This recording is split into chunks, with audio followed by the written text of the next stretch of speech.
Hello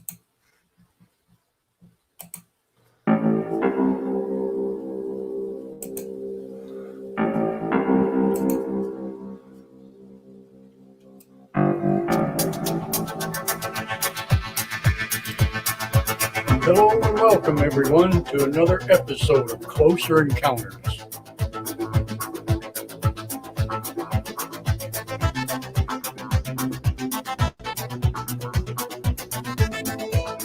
I am your host, Clarence Mitchell, coming to you live from somewhere, Minnesota.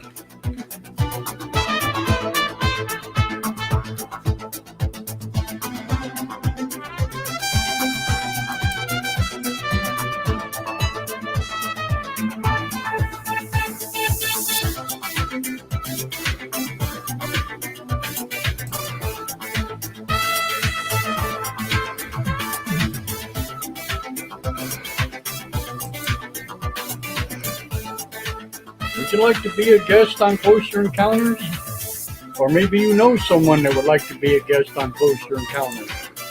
Or maybe you have a story to share. Well, please shoot us an email, closerencounters.info@gmail.com. Again, that's closerencounters.info@gmail.com.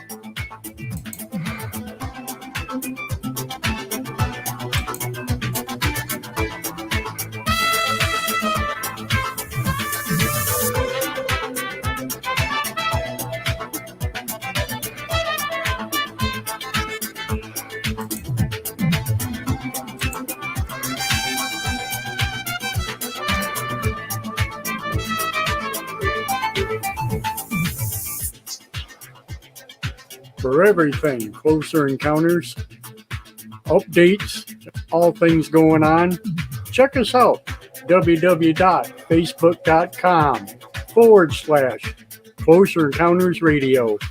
Again, www.facebook.com/Closer Encounters Radio. And please don't forget to like, follow, and share.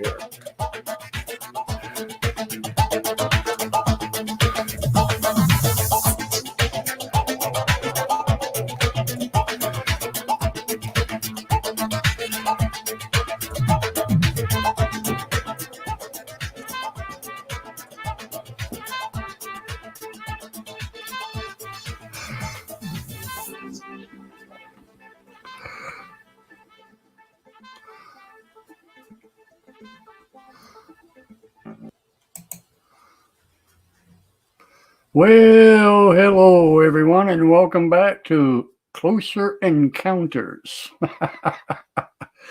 How is everybody tonight? I hope everybody's doing good. I tell you what, weather's changing a little bit here in Minnesota. It was almost 50-some degrees this morning, or today. It was like 51, I think it was. It was the high for today. So yeah, I got some snow melting off the roof, and yeah, it's pretty crazy. Rob says, I am here. I didn't know a show was going on. I was a little bit late, Rob. I'm sorry for that. I tried to post it, a couple hours beforehand, but I got I got my head screwed up doing other things, and so I was trying to get things going, but I just got to get my stuff together. You know what I'm saying? Anyway, I see Eric's with us. Hello, Eric. John Teeter's with us. We got Julie with us tonight. Vita's with us. Hello, VJ. Hello, dear. How are you? It's good to see you. All right, cool. Yeah, little, trying to get things set up and whatever, especially on this new platform. It takes me a few minutes to get things around. I'm learning. I mean, I'm doing it a little quicker, but, it's just a matter of, making sure things are running right. And, doing, whatever it takes to get the show up and running. So, but it's pretty cool. I'm having a good time with it, and it's working out. So, anyway, got a couple updates for you about the show and stuff and what I'm going to do. And it's going to be quite interesting. Most of you know that I do have a Spreaker account where I used to do, the radio show. Basically, that's just what it was. It was just strictly radio show on Spreaker. And I haven't used it for quite a while now because I've been doing more live broadcasts and shows than I have, as far as the radio part. So what I'm going to start doing is may even start tomorrow, I think. We'll see how it works out. But what I'm going to do is I am going to actually change that from a radio show to a news kind of thing. So, in other words, it's going to be called Closer Encounter News. And what I'm going to do is, I'll do maybe 20 minutes or whatever recording, updates on, things like UFO sightings, conferences, if somebody has a new book coming out or a new movie that I think you guys might want to see, these kinds of things. Basically updates and news, pertaining to ufology and, different things like that. So,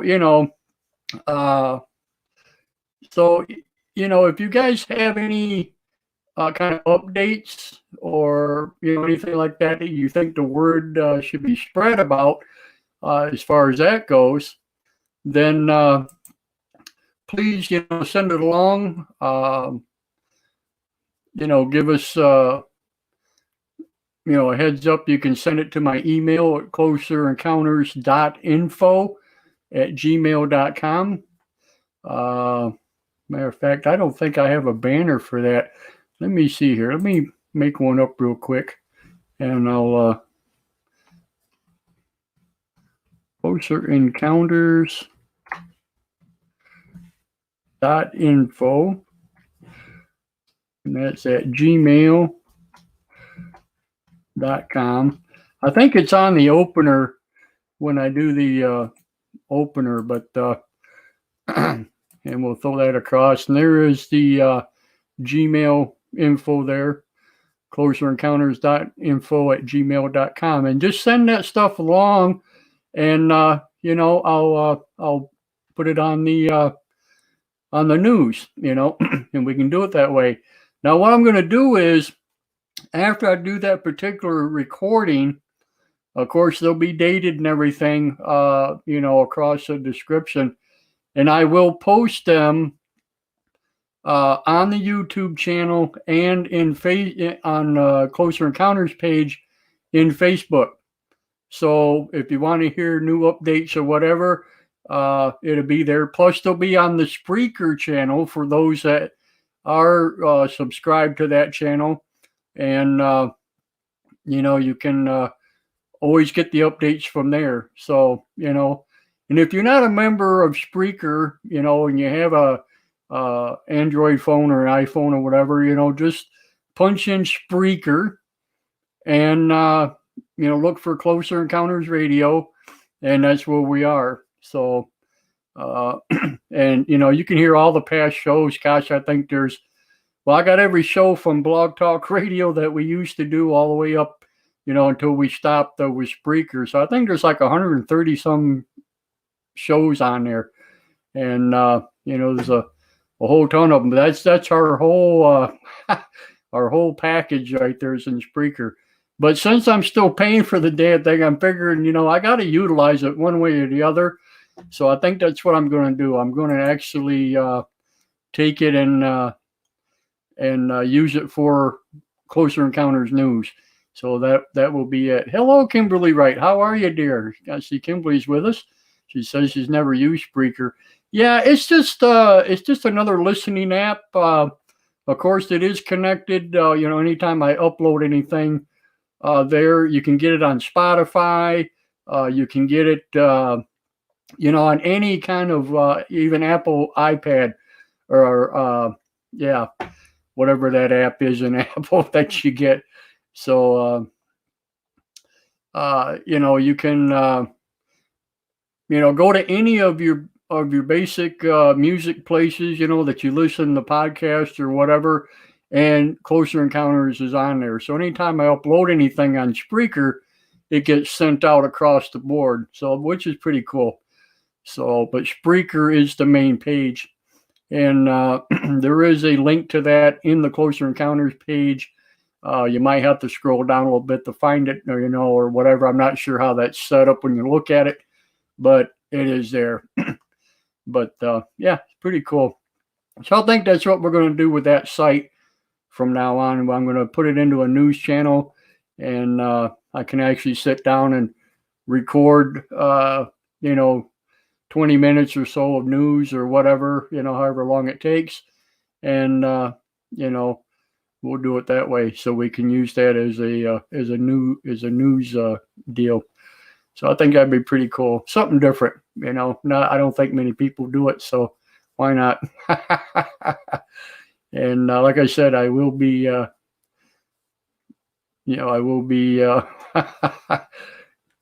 what's this? It's been investigating stuff that will get me killed if I talk about it. Ooh, this I gotta hear. Just whisper it in my ear, underneath my earphone. Yeah. Pretty cool. If anybody don't know Kimberly, she is also an admin on the Ancient Alien group page. Very, very nice person. Kimberly, are you still doing your Friday night chats, or is that a thing of the past now? I know things got kind of discombobulated there with the Ancient Alien show, because now it comes on Saturday nights instead of Fridays, and I know it's like 9 o'clock Eastern or something. I don't know, kind of screwed things up, but she did have a Friday night chat, open chat when the show was on, and then everybody would interact, and links would be thrown up, on certain things that they were talking about. So pretty awesome. So sweet nothings. Yeah, cool. Too funny. Good deal. Okay, well, also got another surprise for you, but I'm going to hold that until after we talk about our deal tonight. I told you guys the last time I was on, because I was supposed to have been on like Thursday or Friday, and I wound up not being able to do it. But what I want to do tonight is to take us back to the theory that I have about wormholes and portals and stuff.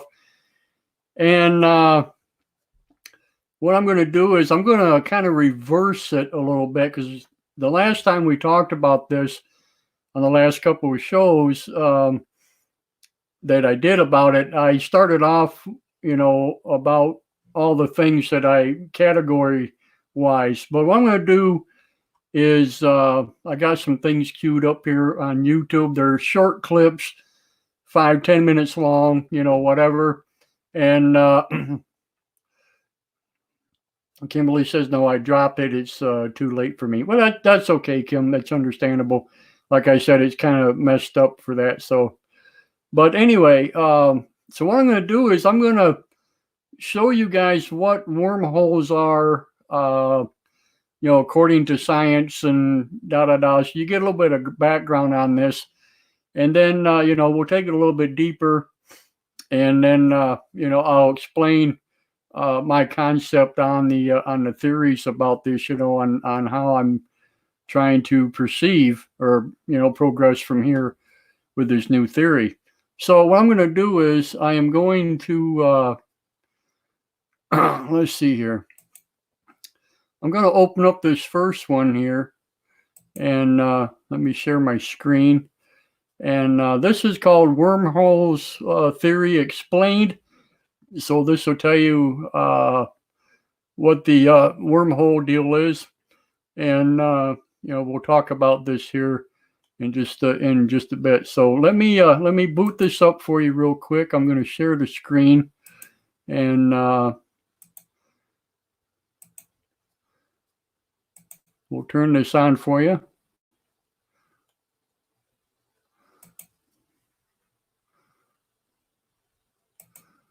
Do wormholes really exist like we think they do, and what are they really like if so? Join me as we explore the wormhole theory.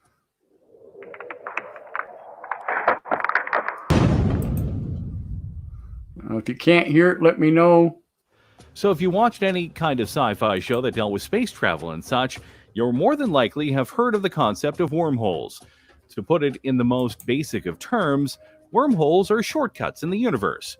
You go in through one side of the universe and you come out in an area that is really far away from where you were just a few minutes ago. Star Trek Deep Space Nine based an entire series on a space station that protected a wormhole that led to another quadrant of space. But are these things really possible in our own universe? And if they were, wouldn't we have found one yet? The answers may surprise you, especially when you hear that wormholes were speculated upon by one of the most brilliant minds in the world, Albert Einstein. In 1935, Einstein and Nathan Rosen illustrated the idea through the theory of general relativity, proposing bridges across space-time, connecting two different points of space-time, and theoretically creating a shortcut that could reduce travel distance and time. Einstein-Rosen, or wormholes. Einstein's theory of scientific relativity mathematically predicted the existence of wormholes, but no wormholes have been discovered so far. Some equations suggest the existence of wormholes with mouths that are black holes, but obviously we can't prove whether a black hole is a wormhole because things and objects and people that go into black holes, well, let's just say that it doesn't end well for them and move on. What this really boils down to, though, is the concept of space-time, which Albert Einstein theorized was the forces of space and time together in a fabric, if you were, that made up the entire universe. And the reason the Earth, Sun, and galaxies are able to do certain things in the universe, like cause orbits of moons and planets and stars, isn't because of gravity per se, but rather because they are able to manipulate the space-time around them into valleys that cause things to rotate around them because they get trapped into that valley. Due to this, Einstein speculated that space-time could be stretched, warped, depressed, and yes, even torn into, which is where the original notion of the wormhole came from. Because if you open a hole in space-time, there has to be something else on the other side, right? Believe it or not, Einstein and others have noted that there are potentially 5 kinds of wormholes. Here are some basic explanations of each. Traversable wormholes. These wormholes are the most famous, especially in science fiction movies. Holes through which they cross at a point in the universe to get out of somewhere else. Not unlike the Star Trek Deep Space Nine wormhole. Non-traversable wormholes. Nothing can cross, either because these wormholes fall apart, may contain an inlet point without an outlet, or to sabotage the particles before they reach the other end. One-way wormholes. You can travel through one wormhole and need another wormhole to return. In one of the solutions of Einstein's equation, it turns out that wormholes can be found in black holes, but are not crossable. White holes have a role in wormholes. They are the opposite of black holes, where they ejaculate matter with enormous force. Two-way wormholes. This type of wormhole is the same way back and forth. Intra-universe. These holes are located in our universe and are to travel from one point within our universe to another point. Inter-universe. The universe and the people living within the universe at large, which leads us to the big question, where are the wormholes in our universe right now? Well, we've already talked about that a little, in that there are a lot of theoretical wormholes in the universe via black holes, white holes, and other massive galactic entities, but they're only theoretical at present. To be clear, that doesn't mean that they don't exist, but it's another case of it could be real and it could not. This is the type of thinking behind another cosmic theory and mystery known as dark matter and dark energy, but that's another topic entirely. Not unlike many good theories, there is math, science, and physics that back up the possibility of this being real, including the aforementioned theory of general relativity. Just because something can happen doesn't mean it does happen. We've proven that on Earth more times than you can likely count just with our daily lives. Not to mention, while the theory of relativity is a profound piece of math that helps describe various things and is widely accepted as being true, it's still just a theory. And if you were to dive deep into the math, you'd see that things within it are open to various interpretations and have multiple possible outcomes in regards to reality as a whole, meaning that there are multiple ways to view these numbers, and wormholes are only one of those answers, which is possibly why we only have dreamed and pictured wormholes and not technically found them. However, playing devil's advocate here, it could be that the circumstances of making a wormhole have not been met yet, in which a whole new possibility of why we haven't found them is born. As Einstein theorized, the wormholes are breaches within the fabric of space-time, but it's possible that nothing in the universe has been able to breach that fabric. That's not saying it can't be done, just that it hasn't. Ironically enough, there are some sci-fi TV shows and movies that talk about ships creating their own wormholes through space-time by breaching this fabric. So maybe the reason we haven't found a wormhole yet is because we need to make one ourselves. Or it could be that the wormholes are out there in space right now, and we just haven't found them yet. But how could we not notice a wormhole in space, you might be asking right now? Well, never forget that space is massive, trillions of light years long, and we're only able to speculate and view a small part of it with only some regularity. Case in point, we're able to find and view stars and planets in galaxies far away, but we're still finding new moons on Saturn and Jupiter, which are only hundreds of millions of miles away. So how can we see one and not the other within a good amount of time? They can't view everything at all times.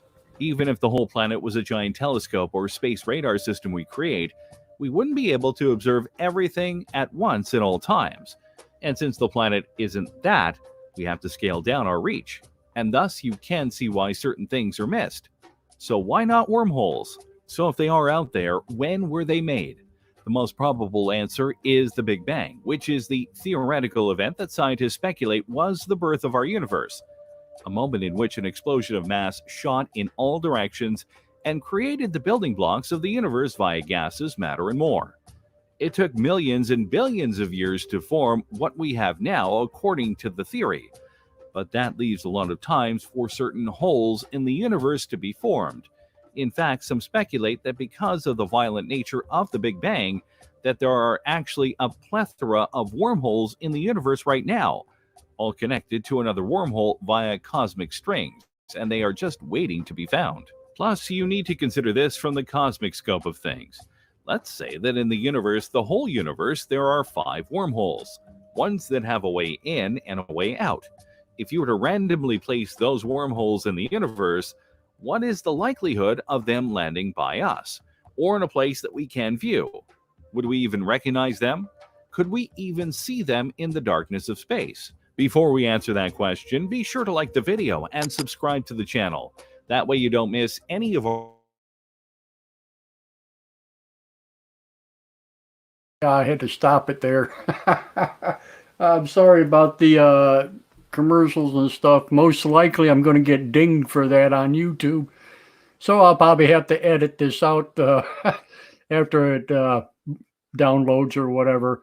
So what I'm going to do now is I'm going to take you over. Now, this is just one type of wormhole. And when I say that, they're talking about black holes, wormholes, that kind of stuff out in space. What I'm going to show you now is another video, short clip, and this is about a magnetic portal, okay? So just keep in mind, as you watch this, I'm not talking about just regular wormholes. Kevin brought up a decent thing, too. Let me put this up here. He said, Tesla was right, Clarence. There's a sort of interface / motherboard in the sky. Definitely, thumbs up. You have to actively try to communicate with it with your mind. Okay, that's pretty cool. I like that way of thinking. All right, now with that in mind, check this next clip out here, and we'll go from there. So let me hit my share screen one more time. Let's see here, share the audio, and onward. Hidden Magnetic Portals Around Earth, presented by Science at NASA. A favorite theme of science fiction is the portal, an extraordinary opening in space or time that connects travelers to distant realms. A good portal is a shortcut, a guide, a door into the unknown. If only they actually existed. It turns out that they do, sort of. And a NASA-funded researcher at the University of Iowa has figured out how to find them. We call them X-points, or electron diffusion regions, explains plasma physicist Jack Scudder of the University of Iowa. They're places where the magnetic field of Earth connects to the magnetic field of the Sun, creating an uninterrupted path leading from our own planet to the Sun's atmosphere 93 million miles away. Observations by NASA's Themis spacecraft and Europe's cluster probes suggest that these magnetic portals open and close dozens of times each day.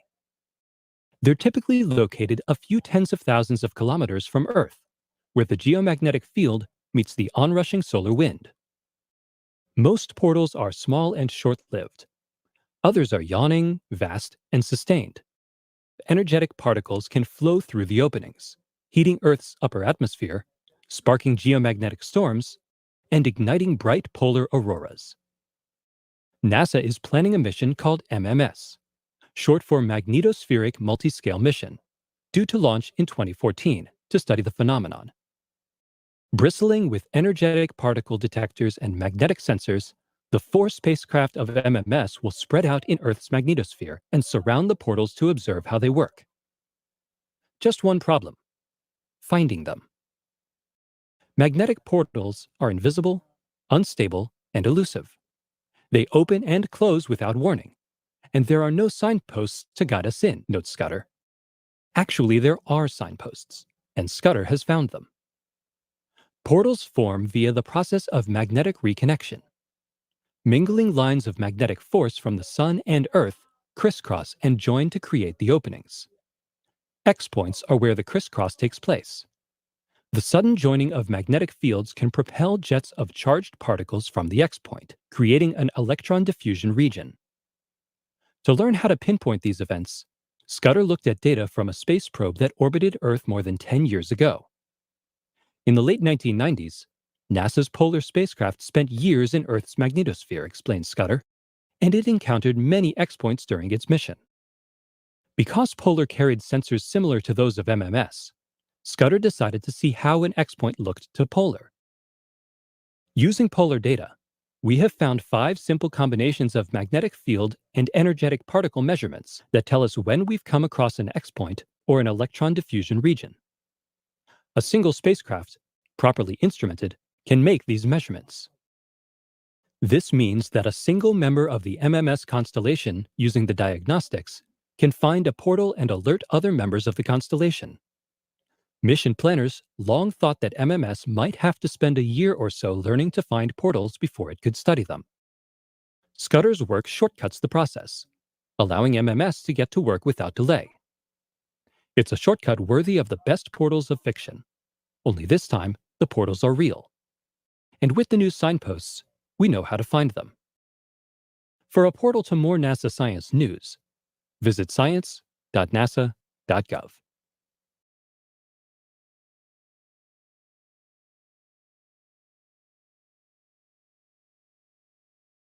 Hey, cool.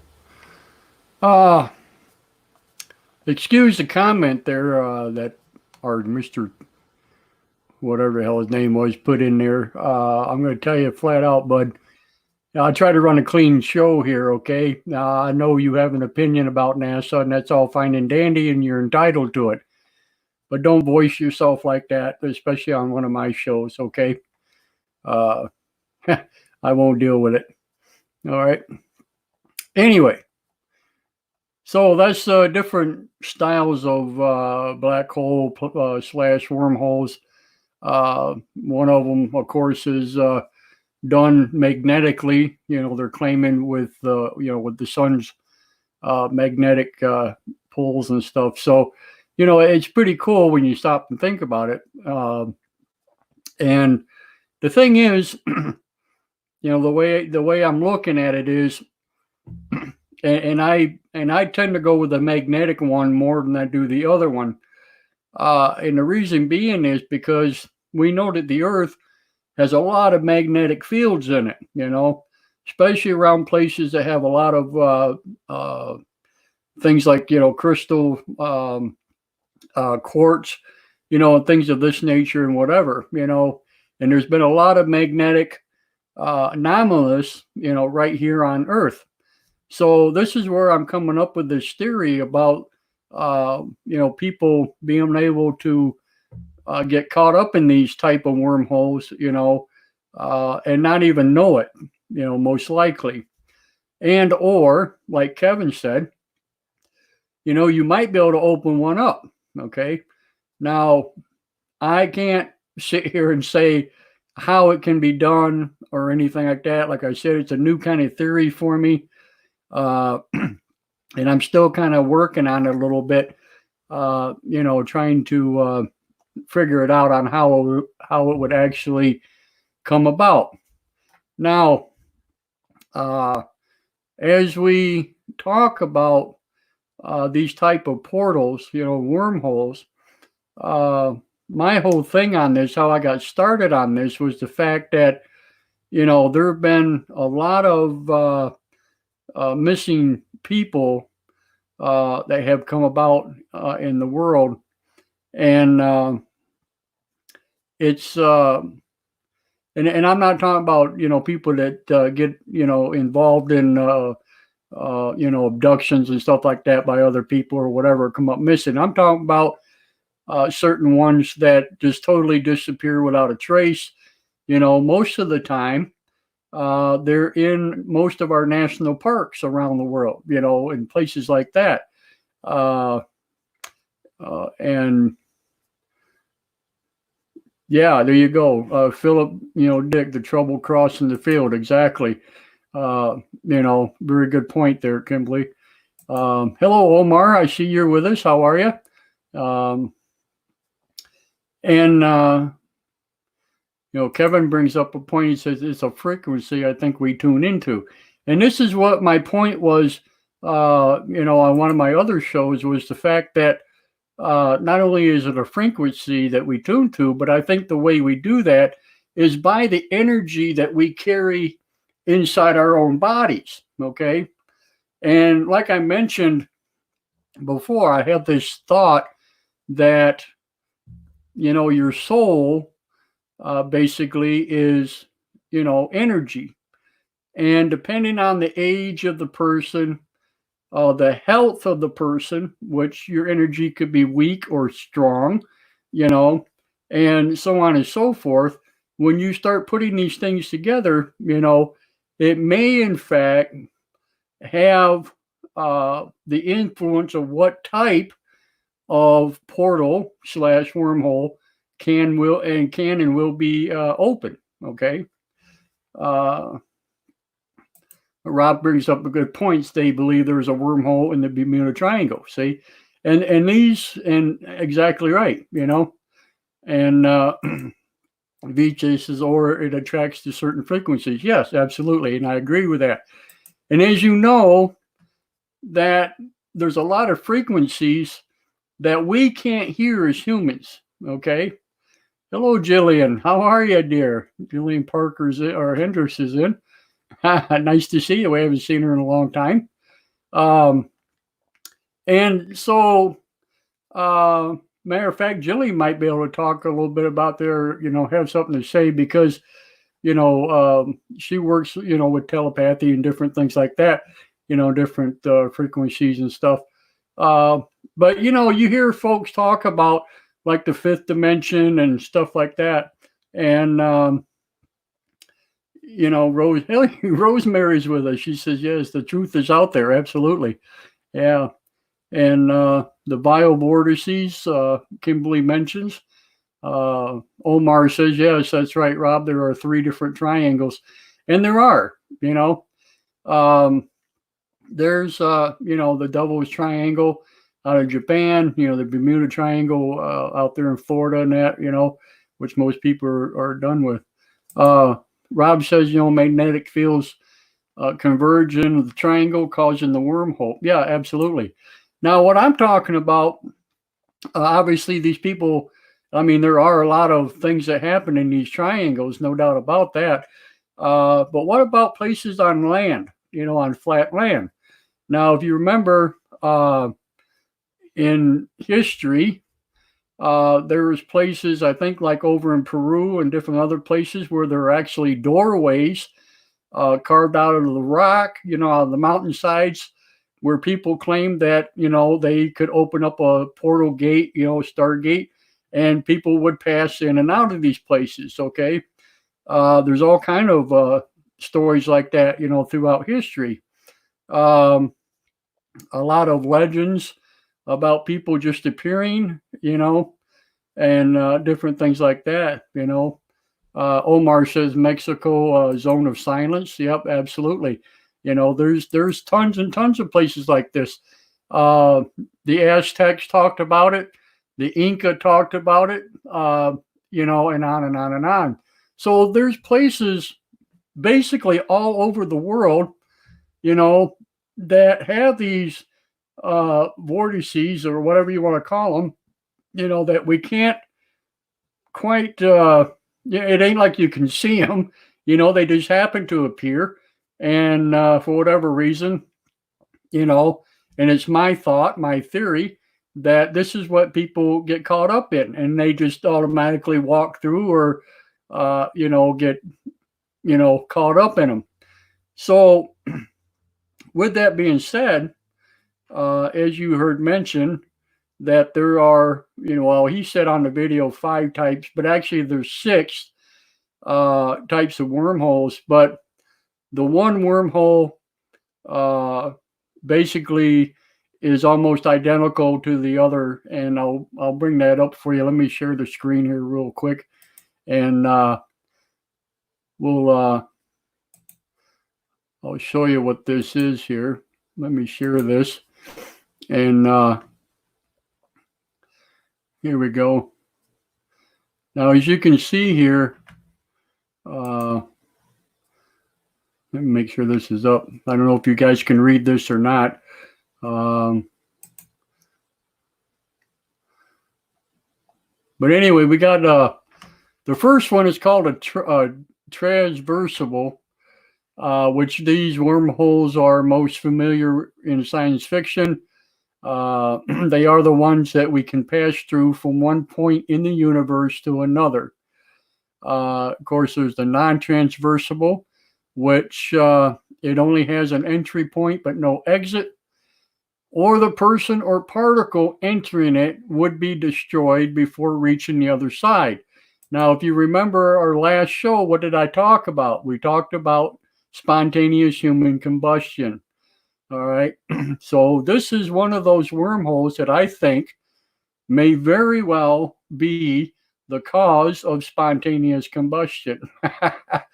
And, I think I just blew a few people's minds with that, but that's, and that's a non-traversable. So let me say that again. These are wormholes that nothing can pass through, either because the wormhole collapses, it only has an entry point but no exit, or the person or particle entering it would be destroyed before reaching the other side. So doesn't that sound a lot like spontaneous human combustion? You would just get zapped and, you can't get out of it, and you would turn to ash. I mean, seriously, So this is one of those deals that I talked about, and it's part of my theory. Also, the one-way wormhole, which are one-way trip wormholes, meaning you can only travel once through them, and you would need a separate wormhole for the return trip. Okay. Now, what would that be? Well, that would be these folks that have been coming up missing. No trace evidence, nothing. Just up and disappears. So, that's so that's what that would be. Okay. That would be considered a one-way wormhole. Julie had to laugh. She says, I guess I can mark myself safe. Never had socks go missing. That's cute. Okay. And then the next one, of course, they talk about the two-way wormhole. Now, this one to me is the same as the transversible, which is number 1. So the two-way and the transversible to me are the same one. That's why they didn't mention it in the other video. But these are wormholes. They are round-trip wormholes that allow you a return voyage through the same wormhole. Okay, so actually, even though number 1, it says they're wormholes that are ones that we can pass through from one point in the universe to another, it doesn't necessarily mean that you can use the same wormhole, but it's kind of funky when they write them out like this. So, to me, the two-way and the transversible are basically the same one, except the two-way is they give it that name because you can use the same wormhole back and forth. Now, what could we possibly have as far as a two-way wormhole? Okay. Well, how about missing time? Okay. And out-of-body experiences and deja vu. Okay. You see where I'm going? This is the type of wormholes that you would encounter or may have encountered when you have this type of phenomena going on. Okay. And then, of course, we have a intra-universe wormhole, which are located in our own universe and are for traveling from one point to another within our universe. Okay.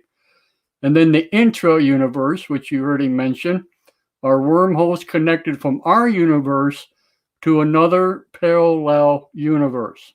Okay. So that's what 6 types are.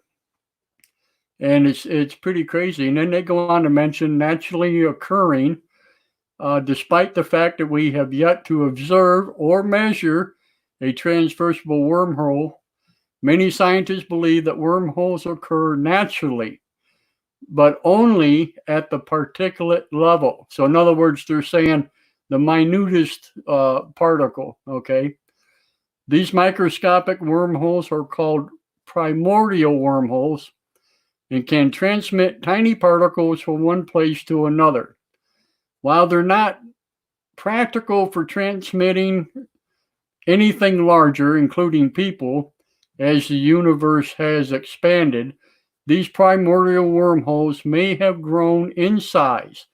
It is also theoretically possible for us to enlarge or create them ourselves out of quantum foam. And quantum foam's a whole different subject, and it's kind of crazy stuff that they come up with on that. But basically, quantum foam, it's a subatomic structure that may exist throughout the universe and is 1 billion trillion times smaller than the nucleus of an atom. So that's pretty minute. Okay. Currently, however, we do not have the technology to manipulate or detect quantum foam. So that's what they're saying there. So anyway, what do you guys think? Are we on to something here? Does it make sense? That's the main thing. So now Vita makes a good point. She says, frequency particles. Yeah, absolutely. And Chris says, missing time, deja vu sounds like an acid trip I did in the 80s. Yeah. Pretty funny. So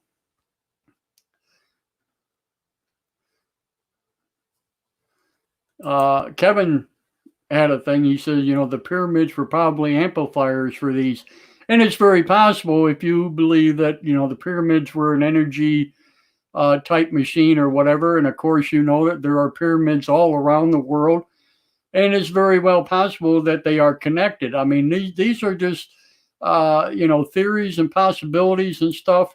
And I myself basically am trying to figure out or try to put the things together on how these things would work, But the thing that really stumps me the most is like these people that come up missing, like I said before, they're on dry land, in the forest, different other places or whatever, and they just disappear, Of course, many people have had out of body experiences.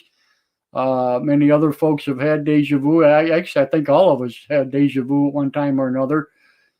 Is it possible that we've gone forward in time and then came back, through some type of a portal wormhole, and witnessed something, and all of a sudden you just, boom, you remember that, at that point in time,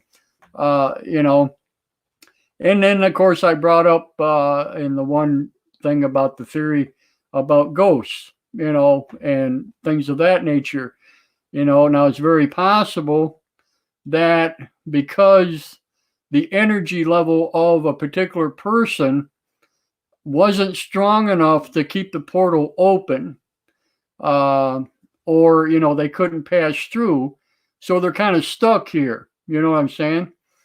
Because I believe that when we die, I think that our soul goes through some type of a portal, one way or the other, because of the energy field, being it magnetic or whatever you want to call it, depending on that type of wormhole or portal.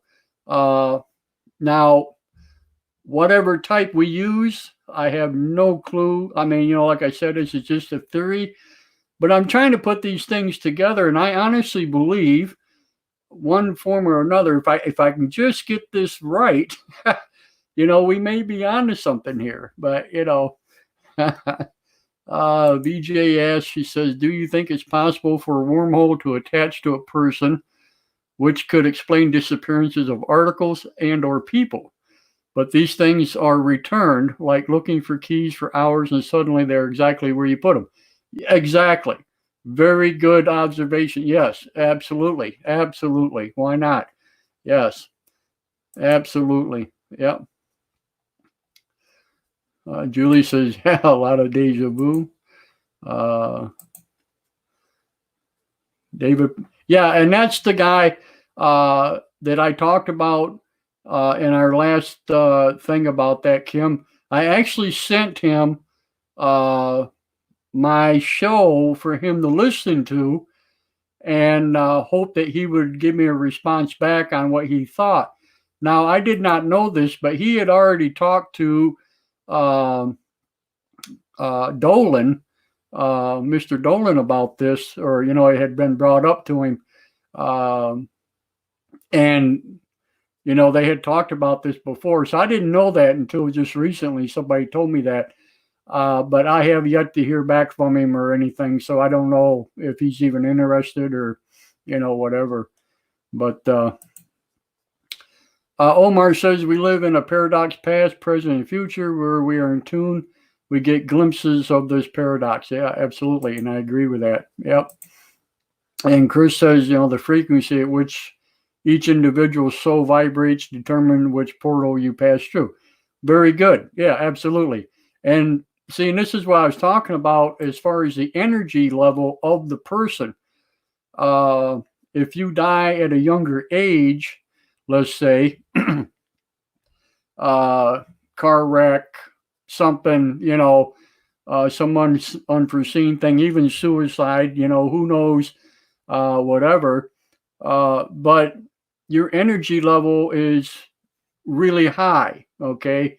You're in good health, all that kind of stuff. Excuse me.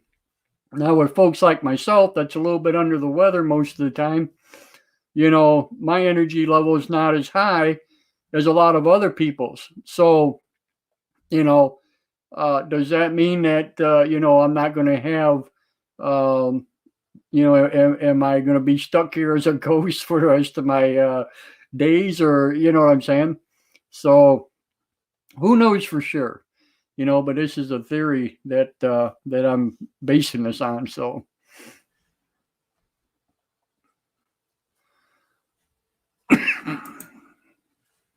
VJ says, I believe each of us has a slightly different frequency, like that of fingerprints. And that very well could be true. Absolutely. Kevin says, I think aliens use these portals probably. And that's a good comment, Kevin, because I said this about my own abduction, with my own visitation. Given the fact that I woke up and they're standing in my room, and the fact that I always believed that we went out the window. Now, it's very possible that we didn't go through the window. It's very possible they opened up a portal and we went through it. You know what I'm saying?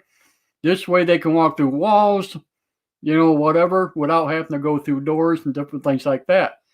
So who knows for sure? It could be one of those deals like Beat Me Up Scotty on the Star Trek Enterprise, okay, with your molecular structure of your body or your spirit or whatever it is they take, and that's how it works, the minutest particles,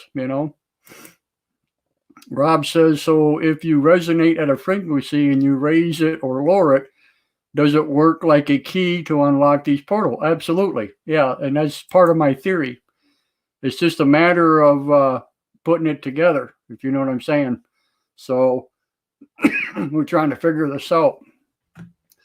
Okay. I told you I had some good news for you also.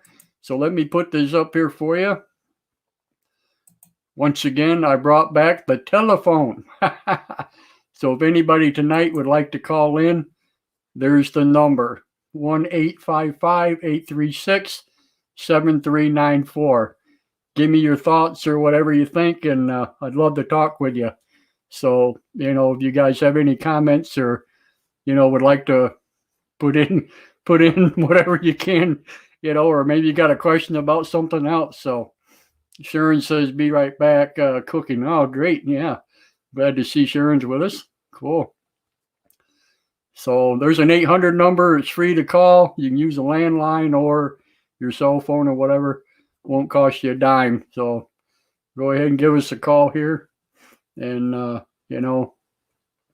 maybe we can figure out a few things. So if anybody would like to call in, go right ahead. And it takes more than one caller. So, I'll have you in queue, if someone else is on the line.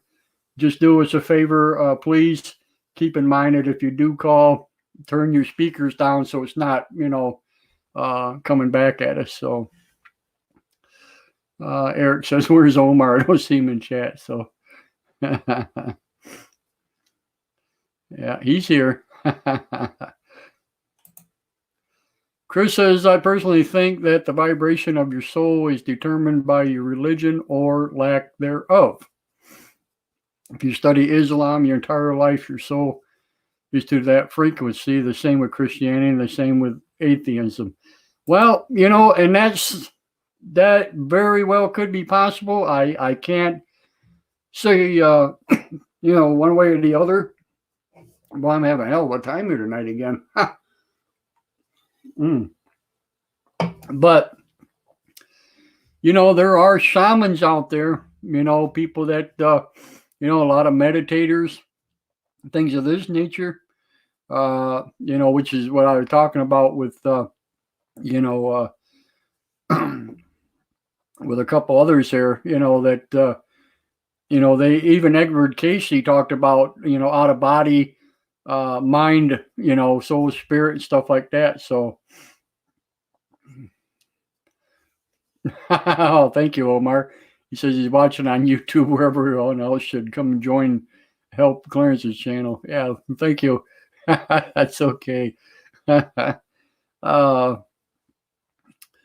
yeah, I mean, so if anyone out there's got any kind of suggestions, any kind of, who I would go to talk about this or whatever, this is that, this is one of them times where I could really, use the help on this.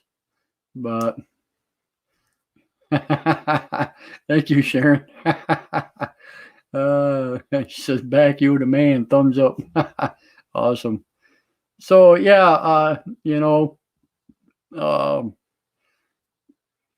it's a thing that just let's see, VJ says I think this frequency could also be connected to the light that is produced by our DNA. Well, it's very possible, but here's the thing. If you ever heard about grounding, okay, and this is where you actually go barefoot, and you walk, on planet Earth, you take your shoes off and that, and you walk out and you ground yourself, with the earth, and stuff. And I think that also has a lot to do with it, because the earth is grounding you and whatever.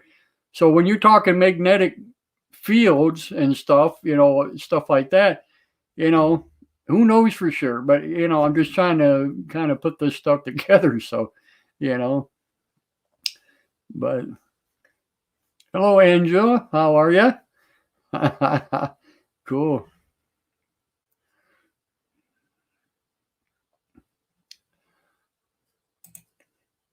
Chris says, where's Tesla when you need him? Yeah, no kidding, right? And I actually think he had something going on with that. I really do.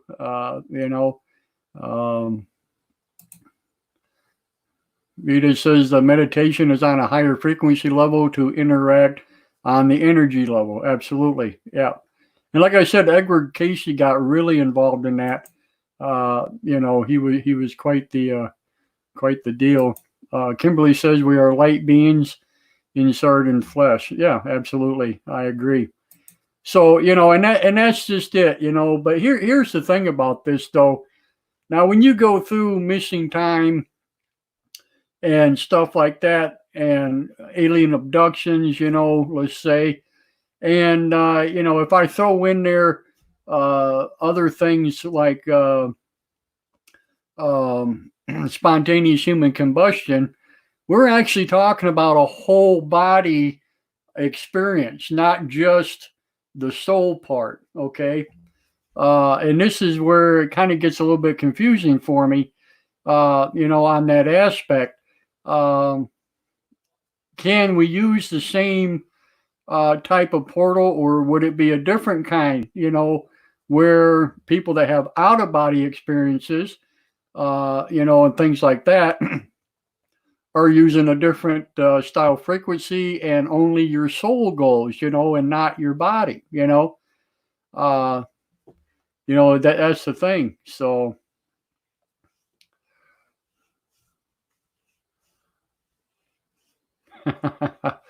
welcome, Full Spectrum. Everybody went to YouTube. Man, it's kind of funny. Thank you, guys. Awesome. So, I mean, what does anybody think? Give us a call. Let us hear your voice, and that, if you like to talk about it, or if you have questions about something else, we can always change the subject. Not a problem. But the numbers are on the bottom, 855-836-7394. So, yeah, that's UFOs FYI, if you're going by the number or by the letter. Yeah.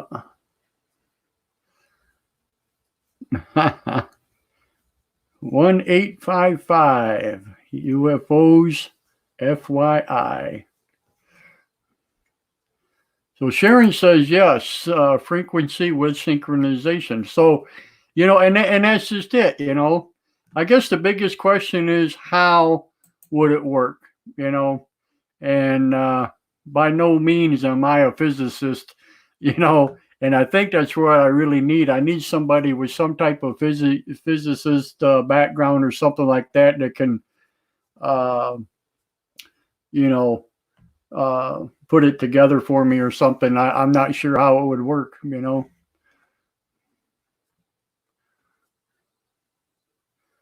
Omar says, send me a link. Okay, Omar, I can do that. Let's see here. How can I do this? Tell you what, let me send it. Actually, I can do this. Copied.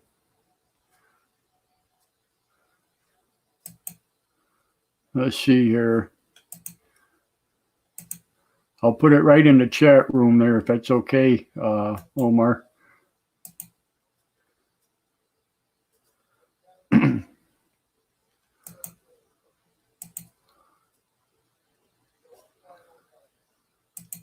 Oh, Marion Thompson. Has anyone noticed in the last 24 to 48 hours that almost every country has had more than one UFO sighting? And yesterday there was a meteorite blown up very close to our Earth's surface by UFO over America. It could have been really bad if Interstellar Friends hadn't inverted. No, I haven't heard anything about that. Can you find that for me and throw a link in the description or in the chat room or something? I can check that out real quick. That's pretty awesome. I didn't hear anything about that. So yeah. Kimberly says, have you seen the Wheels in Space video? No, I haven't, Kimberly. No. Cool.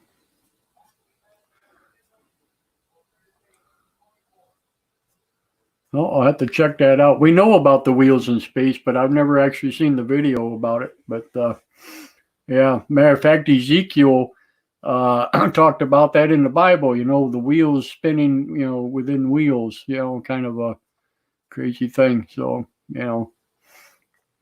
cool.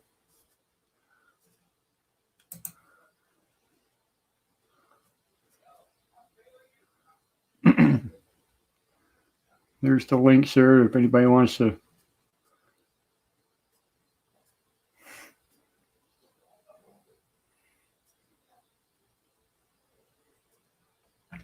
That link will put you on the show. Oh, cool. Thank you, Kimberly. Kimberly says she'll send a link. Awesome. I'll have to check that out. But yeah.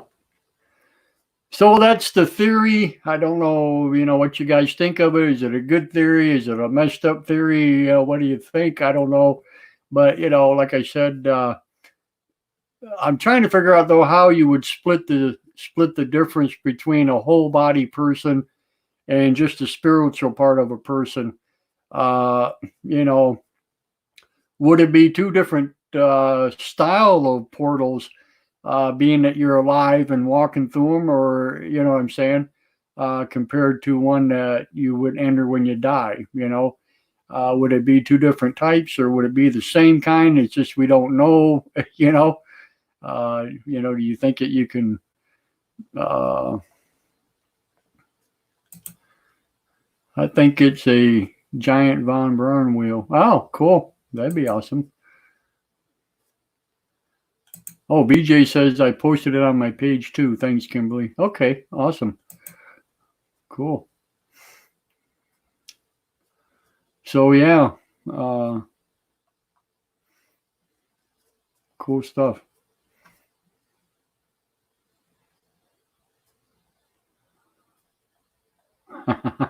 Still waiting to see if Omar shows up here.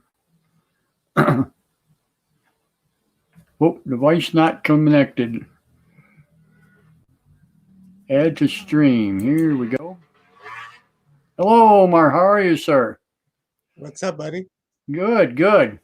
So what's up? Yeah, you can.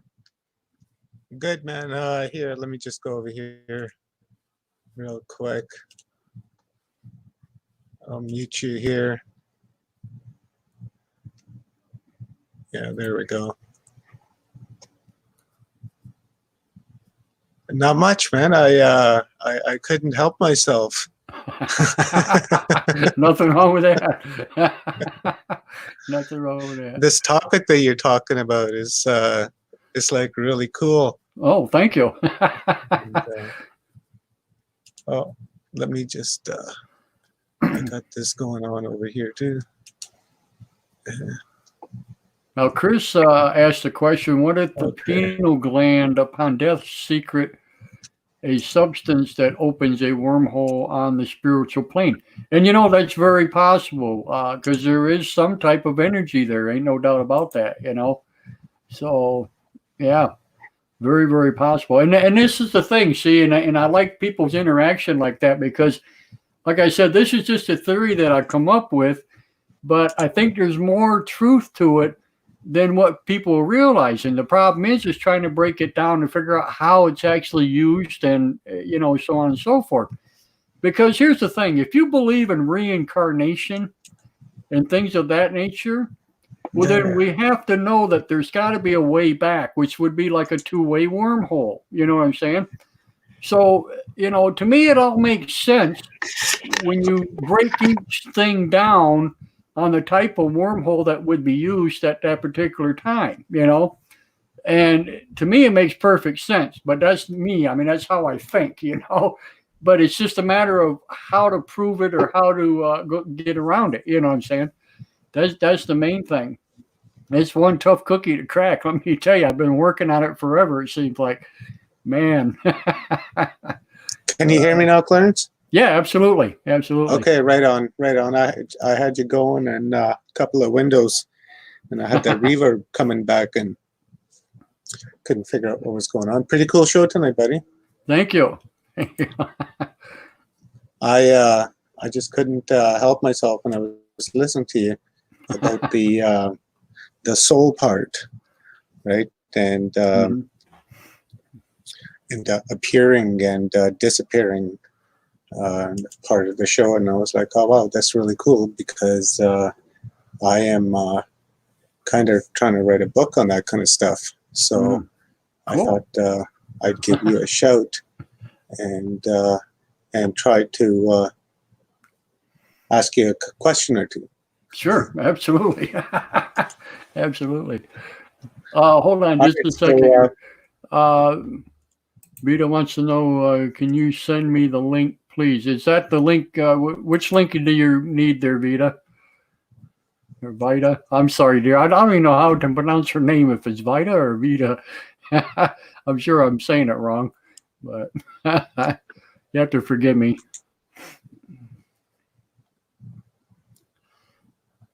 But go ahead, Omar. Oh, the wheel. Okay, she wants a link to the wheel. Yeah.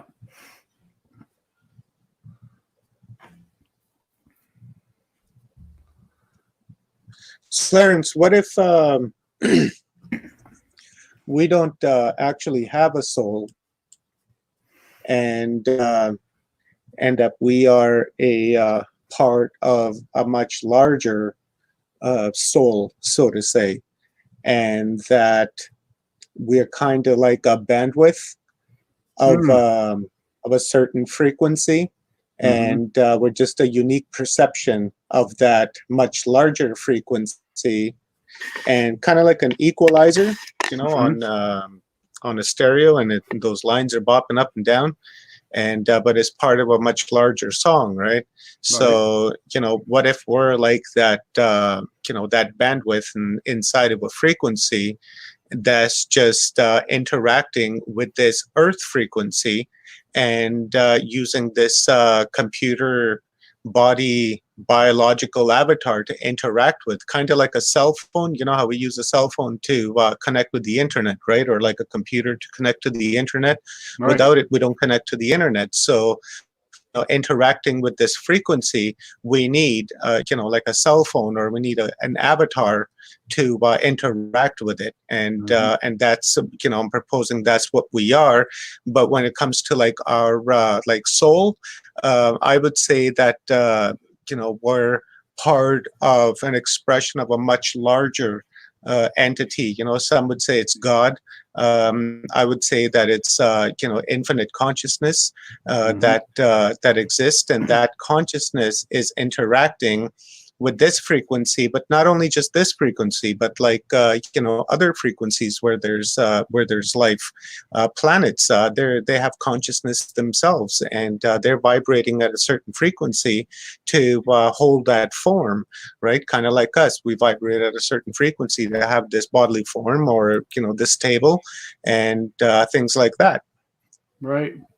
Well, and that's very, very possible, Omar, and that's a really good concept. I like that. I really do. But there are certain things that happen. Now, that would be okay once a person passes on, okay? But my deal is, what about the whole body? as far as disappearing people, things of that nature, Yeah. lost time. Would that still work the same way? Of course, we're interacting with a matrix, right? Mhm. We know that we're interacting with a matrix. So within that matrix, we have the ability to program that matrix, right, with thought. So when we use positive thought, we, manifest whatever it is that we're thinking before us. So that's why this false perception that we're under is so vital to the ruling class. Mm. So when these people disappear and appear, like in Earth frequency, I've said that what if some people on this planet are like phantom people, right? Mhm. Kind of like background noise. You see that background crowd in a movie when a scene's being shot. Right. They're sitting at a coffee table having coffee, and there's people behind them, just like kind of fillers, right? So what if some of the Earth inhabitants are that phantom, a phantom person, and during the course of its program, because that's really what this matrix is a program, Mhm. comes to a conclusion, and poof, they disappear. That would kind of explain the Mandela effect as well, right? What you're talking about, people appearing and disappearing. Right. So it could be, like quantum time Mandela effect of a sort. Well, here's the thing too, and I was thinking about that as you were talking. Here we have a whole tribe of people that up and disappeared, right? Yeah. Off the planet of the Earth, nowhere to be found. Nobody knows where these people went to, right? And I don't know. I can't count how many there are now that we know of that have done this. Okay. What else was there? Something else I was thinking of. Oh, the shadow figures that people see. Yeah, those shadow Sometimes. people. Yeah. I kind of I have an explanation on that. Okay.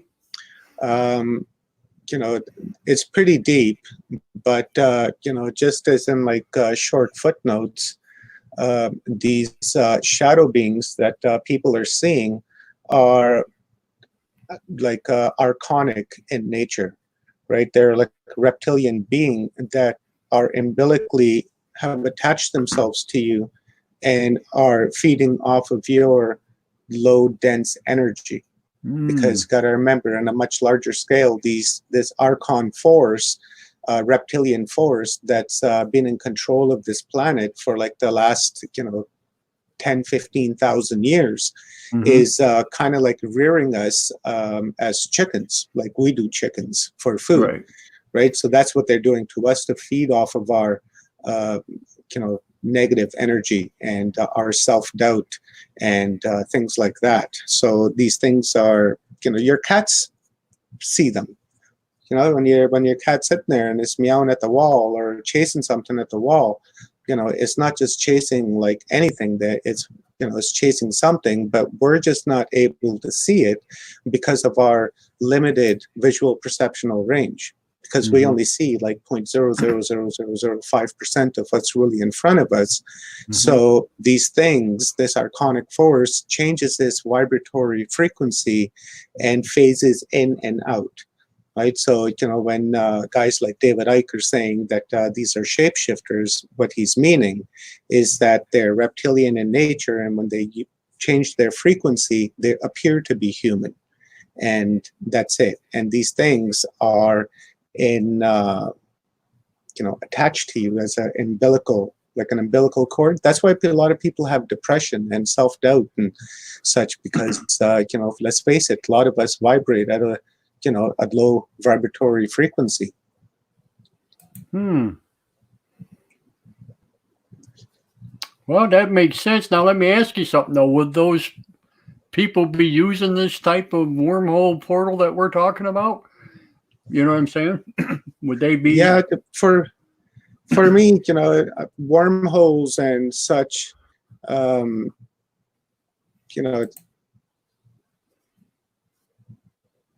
it's kind of hard to explain with the, because I'm trying to think of what Nassim Haramein has been teaching about wormholes, and there are similarities everywhere. Mhm. But for me, I think the way these people are traveling here, appearing and disappearing, is by form of thought, and kind of like Ra. Remember when Right. Yep. The law of Ra one. said that he thought himself to Earth. Yes. He projected himself here and he became physical here. Mhm. So that's kind of how I think that these beings are traveling back and forth, is through the power of thought. Mhm. Now, VJ brings up a good point. VJ and I talked on the phone about this. I believe it was on the phone we talked anyway, but I know it was voice to voice. She says, one day I was sitting at my desk on my computer. My grandson came into my room and asked me where I went. I told him I didn't go anywhere. He said he searched the house and I wasn't there for about 15 minutes. He was almost in a panic, not being able to find me. I had no recollection of going anywhere, but he wouldn't make it up. And this is the kind of thing that happens a lot,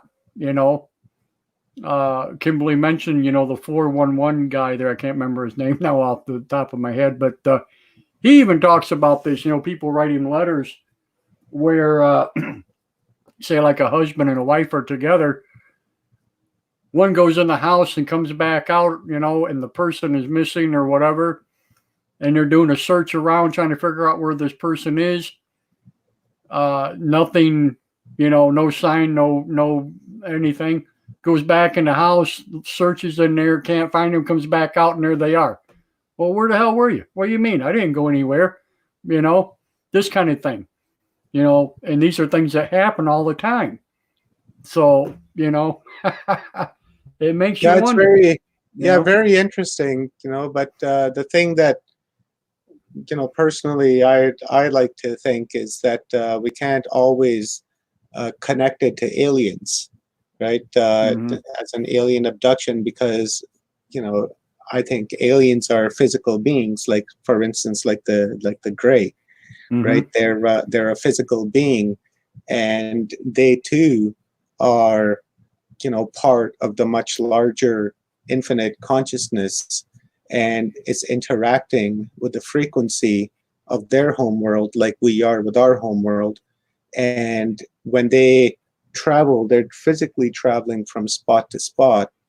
And when they abduct our people, they're physically abducting them. Now, in the case of, like, you were there 1 minute and gone the next, it may be that they fucked up and grabbed you at the wrong time, right? And never realizing that there's someone else in tow, or someone else is just going to show up, right?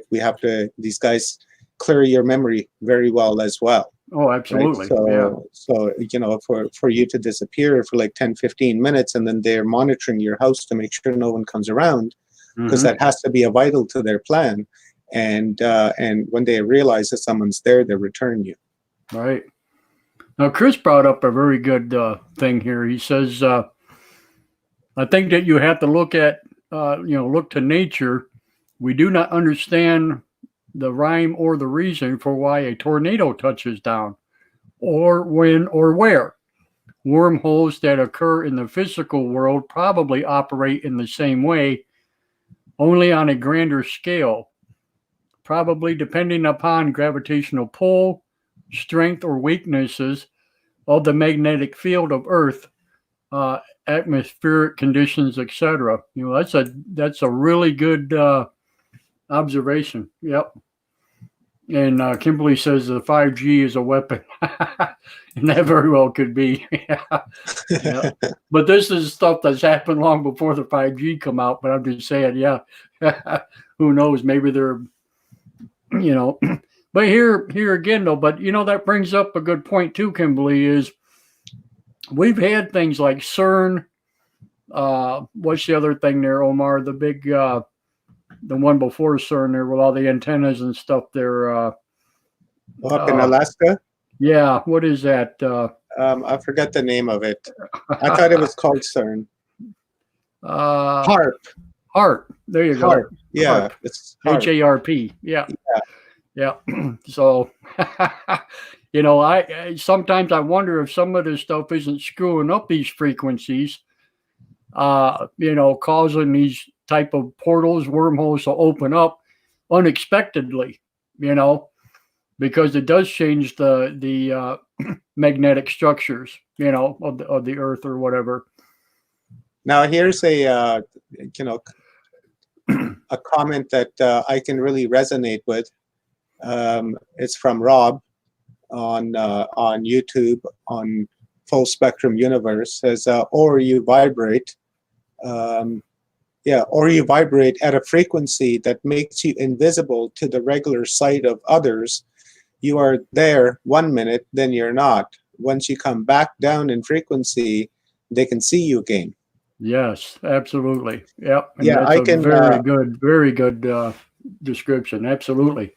Yeah, I can totally see that happening. Yep. Especially since a couple of years prior to 2012, when this shift happened.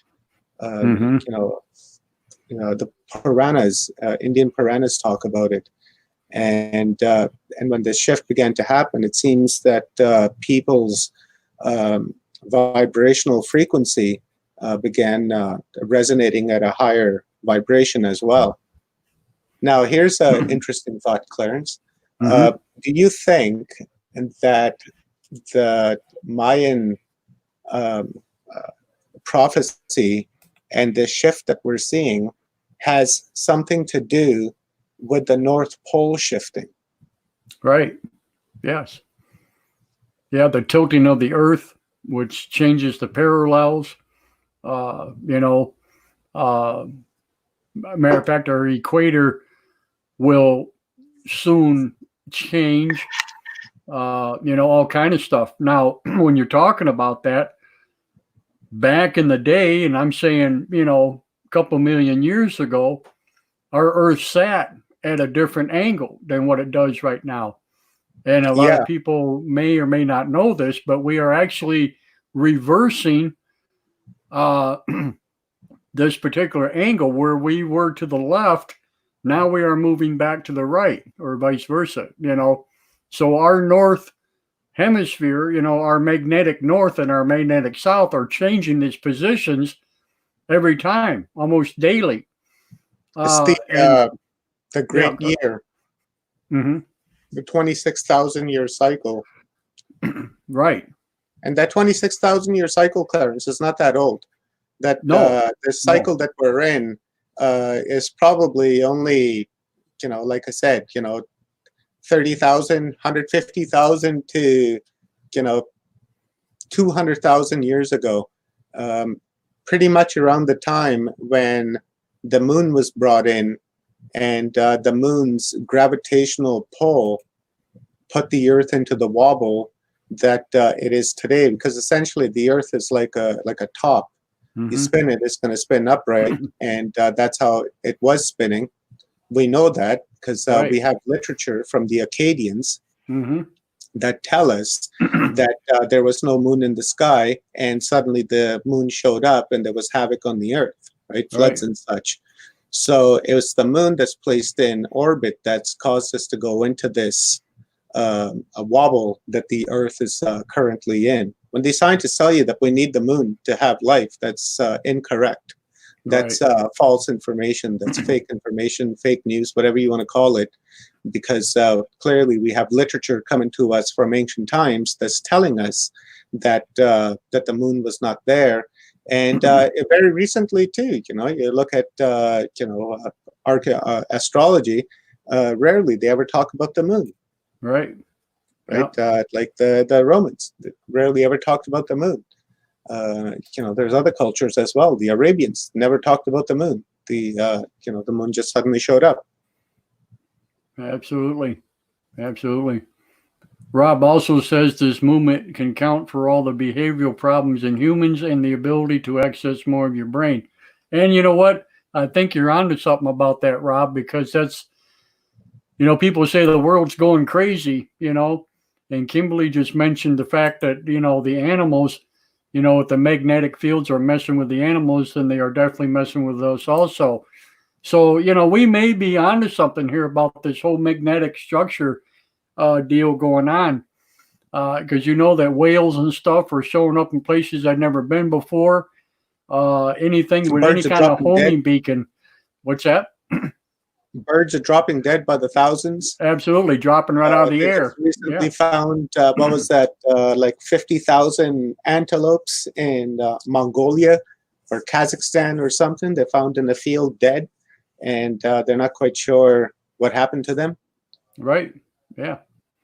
Yeah. And this is happening more frequently too, as absolutely, yes, as it's been recorded. Yeah. Sharon says, just because you can't see it doesn't mean it's not real. The wind stress, blah blah blah. Okay, cool. Chris asks if the rotational axis of Earth changes, will the oceans not adjust? Oh, absolutely. Yeah, absolutely. What's going to happen is, well, you already see the polar ice caps melting like no tomorrow. And all that water. Now, this is very well part of the great deluge that happened back in Noah's day. I honestly believe that, along with the rains and stuff like that. This is why you also see coming out of the ice age. Yeah, absolutely. And we're still in the ice age. You know what I'm saying? We're at the very end of it, but we are still in that last ice age. Yeah.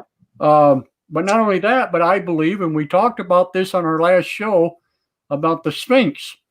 Remember how I said about the water level being around the Sphinx and stuff like that, how it was flooded? That's right. And that's what the water levels were, that they see around the, around the area, around the Sphinx. Same thing. I think once the Earth shifted, it got hit, did whatever, however it happened, that's where all the waters and stuff, it's like here in Minnesota, we find shark's teeth and different things like that. So we know that there was oceans here, and so everything changed, and I honestly believe, just like we were talking about, it's going back the other way. So now you're going to start seeing shorelines that were never there before. There's going to be some massive coastal floodings, different things like that. So yeah, absolutely. Absolutely.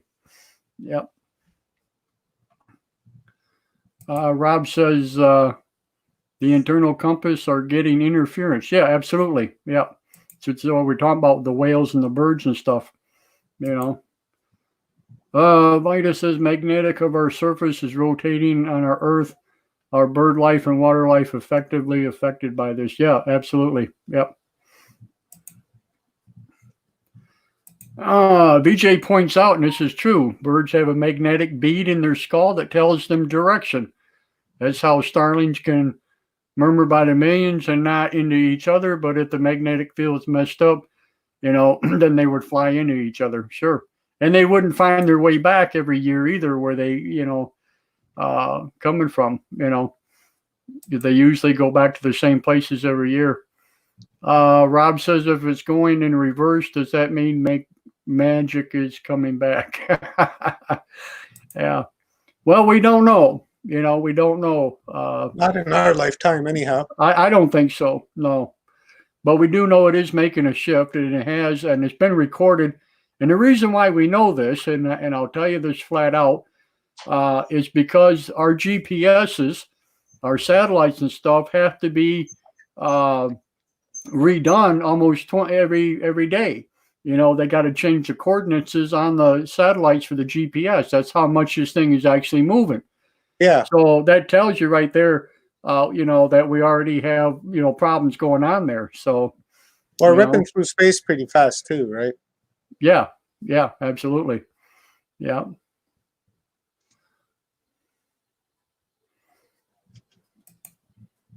Just trying to find Lake Res in Minnesota. Yeah, absolutely, Chris. Cool.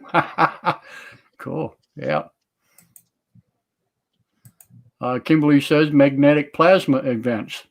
And you know what? And this is the thing, Kim, and it's really cool you said that, because this may be what ball lightning has to do with, that people talk about.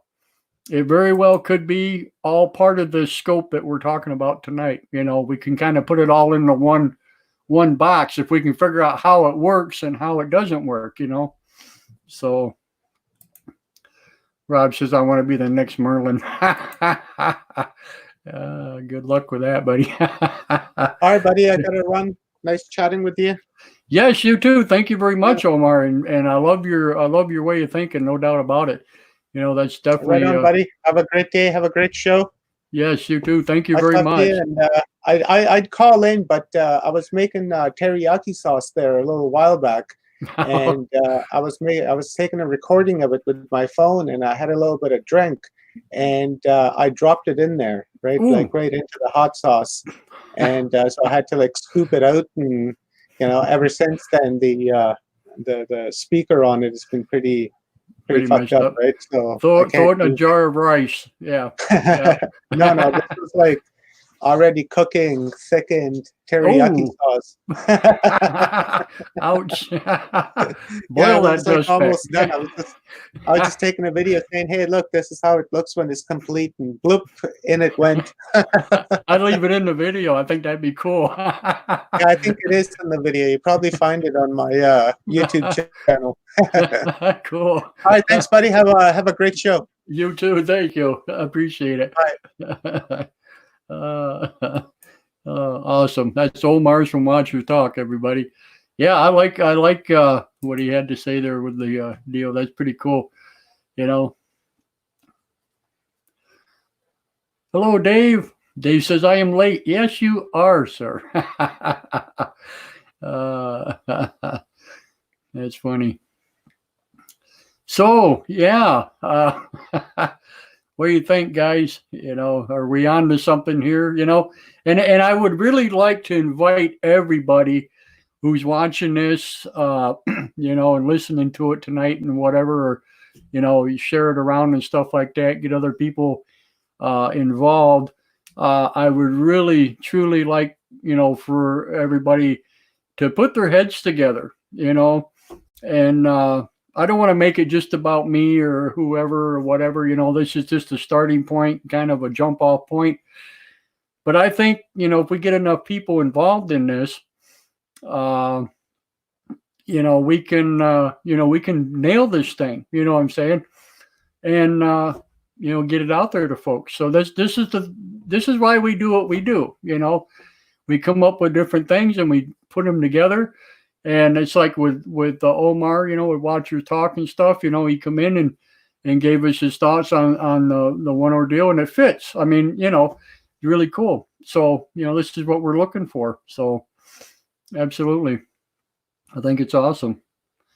So if anybody else would like to, come on the show or whatever, let me know, or I'll throw this number back up again, or you can call us at the 800 number, 855-836-7394.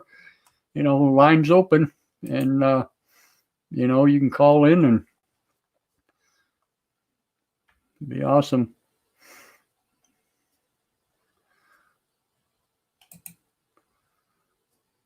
Rob says we explore all the options and options available to us. Yeah, absolutely. Absolutely. And, here's the thing about this, and it's so hard because, like I said, I'm not anywhere near an Einstein kind of person. I mean, I can come up with things and think about stuff and try to put things together, but, I just don't have that type of a background, and I don't know how much of the scientific community is actually, working on things such as this. You know what I'm saying? So, but if anybody knows anybody that is or has heard of anybody, let us know, and, maybe we can get some insight, or help them out or whatever, so.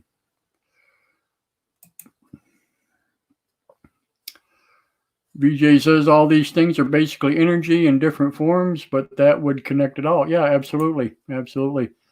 And I think a lot of it has to do with, energy, period, but to break it down, that's the whole key, and trying to figure out how it actually works, you know. Sharon says, I read that the North Pole is now over Omar. Hey.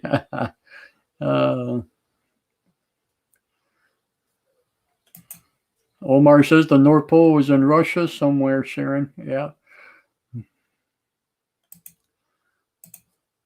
Rob says that's why I didn't call tonight. I am not very vast on this, very not versed on this subject.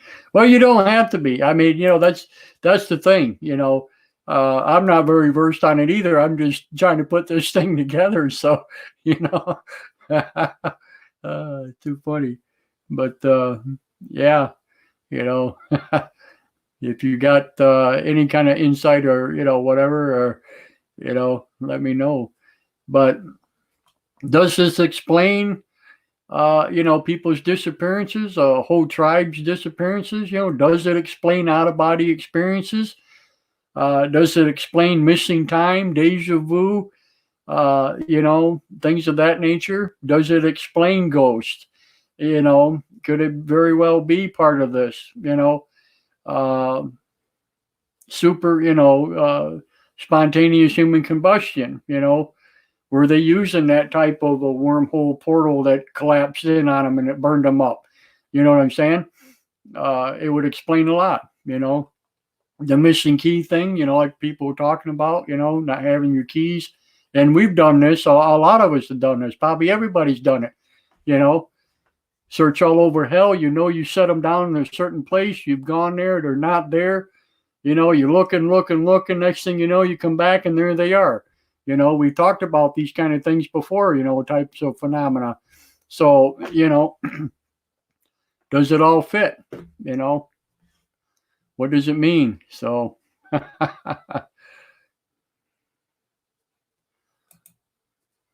VJ says in billions and billions, uncountable different frequencies. Yeah, absolutely. Yeah, and it only takes just, you know, when you're talking about frequency, especially, you know, waves and different things like that, you know, if you ever get on like just a regular radio, okay, and you go to your AM dial or your FM dial, each frequency is just a notch. I mean, it's so minute. You know what I'm saying? That's how close they are in these waves, and yet you can pick them out. They're not interfering with each other, you know, for the most part. I mean, they do to sometimes, but you know what I'm saying, you know, but they're so close, you know, so close together, and yet you can hear them, you know, separately. So glitch in the matrix, Kimberly says, yeah. Excuse me. Wow. Here we go. Yeah. So absolutely. Does anybody else have any ideas or anything, or you know, if not, you know, we'll go ahead and we'll shut her down for the night, and you know, whatever. But like I said, you know, I'll be posting a couple of things there. I'm gonna take my Spreaker channel, and we're gonna switch it over to the Closer Encounters News, and I'm gonna turn it into a news channel, and you know, we're going to give updates on UFOs, you know, whatever we can find, you know, for the particular days, you know, to come and whatever. Astrological events, things like that, I'll be talking about also, different things, you know. So, yeah, I think it's going to be a pretty cool deal. You know, I'll just put it all together as one 20-minute or whatever session, and you know, we'll do it that way, and then I'll just post it around, and you know, people can listen to it. So I think that'd be pretty awesome. So yeah, keep an eye out for Closer Encounters News coming near you. So Omar says it's all sound and frequency. Yep, absolutely. VJ says sometimes they bleed over top of each other. Sure, absolutely. Christina says, I think we live in a few strings simultaneously. You know, and that's another thing too. Yeah, very good, Bella. That's, you know, the string theory and stuff like that would all fit, you know. Eric says, keep the show going. Cool. That's awesome. Yes, I agree, Rob. Okay, cool. Full spectrum, great mind, broadcast alike. Yeah, absolutely. Yep. So, Kim says, I've been looking into false history and plasma, reset events. Cool. Yeah, let me know how you make out on that. Yeah, I'd like to know. Yeah. So, pretty awesome stuff, no doubt about it. But this is why I do what I do, and then I bring it to you guys and I share it with you. And and I'm hoping, I try to get other people involved, and this could be a community thing, not just me, or whatever. But I think it's pretty awesome. So Sharon wishes everybody a happy daylight savings. That's pretty cool. BJ says, well, I hope everyone has a great evening. Totally enjoyed. Must go. Everyone be safe. Thank you, BJ. You too. So Rob says, nothing great about losing an hour. Laugh my ass off. Yeah. It kind of freaks you out, but yeah, it's kind of funny. Pretty cool. So yeah. There you have it, folks. So yeah, I thought, like I said, I was going to bring this to you, and so we could do a better show about it.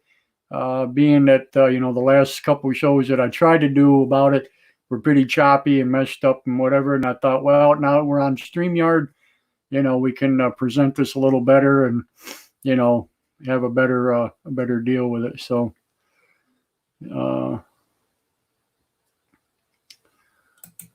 Sharon says we're supposed to have soon the biggest full moon. Any info on that and when? Actually, yeah, it's called the super moon.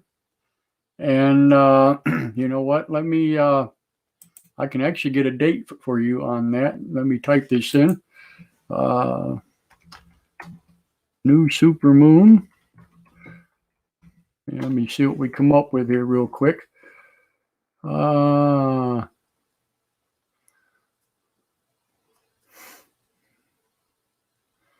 Oh, here we go. Okay, hang on here. Let me, I'll share this screen and we can actually,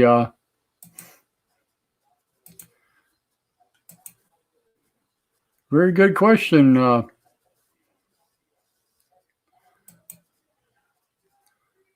like that you, there we go.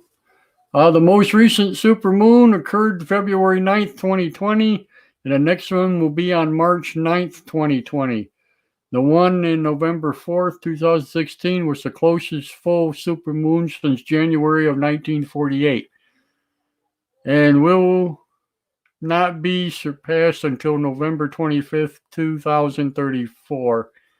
The closest full supermoon for the 21st century will occur on December 6th, 2052.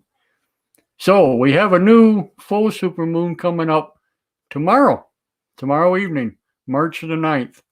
So there you go. Awesome. Awesome. So there you go. Tomorrow night. Okay. Well, with that, I want to thank everybody once again for being here. You guys are just awesome. Hey, speaking of which, we passed the 1,300 like mark there on the Closer Encounters page on Facebook. We're actually almost at 1,320 now. So thank you guys very much for that.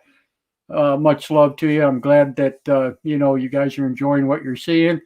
And, we're going to try to keep this thing going and keep it coming. And, I got a lot more things I want to bring up with you and talk about. And, we just, I just love you guys to death. I really do. You're awesome. So, Christina says, have a nice evening too, and happy Women's Day, So there you go. Yeah. Yep. Absolutely. Thanks, Clarence. You're very welcome. You're very welcome. Omar says, I predict there will be an earthquake connected to this. And he's probably right. Absolutely. Yes, absolutely. Yeah. Maidita says, thank you. You're very welcome. Maidita says, thank you. Kimberly says, make teriyaki again. Reclaim the past. There you go. Thank you so much for your programs. You matter, and we all appreciate it. Oh, thank you, Sharon. I really appreciate that. Very nice of you. Yeah. Omar says, happy Women's Day, my favorite day. Yeah, that's cool. Derek says, there's always an earthquake close. Yes. Yeah. Okay, folks. Thank you all very, very much for being here this evening. And like I said, I really appreciate it. And yeah, you guys mean the world to me. So until we meet again, which shouldn't be too much longer, hopefully within a couple of days. Every time I say that, of course, it never turns out that way. But thank you all very, very much for being here.